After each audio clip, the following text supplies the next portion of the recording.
या देवी सर्वभूतेषु मातृरूपेण संस्था नमस्तस्यै नमस्तस्यै नमस्तस्यै नमो नमः। प्रिय दर्शकों, आप सभी का स्वागत है नवरात्रि के इस पावन पर्व पर। आइए हम सभी जानें तृतीय दिवस में माँ के किस स्वरूप की करनी चाहिए हमको आराधना। तो शास्त्रों में बड़ा सुंदर कहा गया है, तृतीयम चंद्र घंटेति। तृतीय दिवस में माँ का हमको चंद्र घंटा के रूप में पूजन करना चाहिए।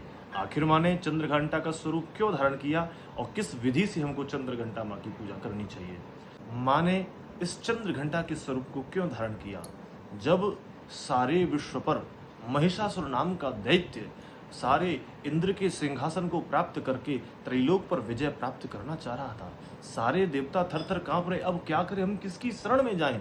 तब सब इंद्रादि सभी मिलकर देवता माँ की शरण में गए। तब माँ ने देवताओं की रक्षा और देवताओं पर कृपा करने की भावना से इस चंद्र घंटा के स्वरूप को धारण किया।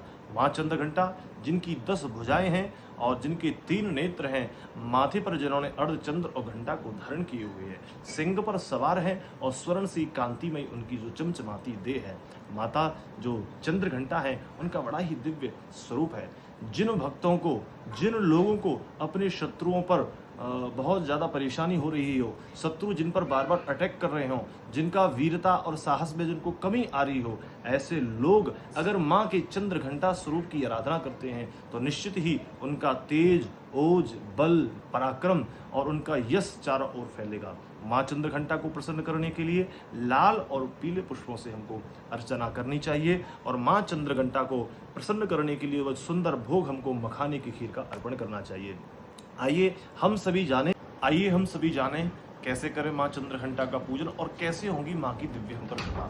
सर्वप्रथम अपने पूजन स्थल पर गंगा जल छिड़कें और गंगा जल छिड़कने के बाद में सुंदर माँ का अभिषेक हम सभी को करना चाहिए।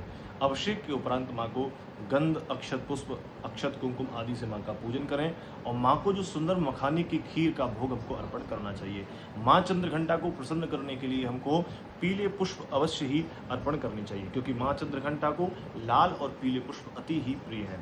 माँ चंद्र घंटा को प्रसन्न करने के लिए जो उनका दिव्य मंत्र है, ओम चंद्र घंटायै नमः, इस मंत्र का हमको जाप करना चाहिए, या ओम ऐं ह्रीं क्लीं चंद्र घंटायै नमः, इस मंत्र का हम सभी को जाप करना चाहिए। माँ चंद्र घंटा आप सभी की मनोकामनाएं पूरी करें और सर्व शत्रुओं का दमन करें और माँ चंद्र घंटा की कृपा आप पर बरसती रहे। इसी के साथ जय माता।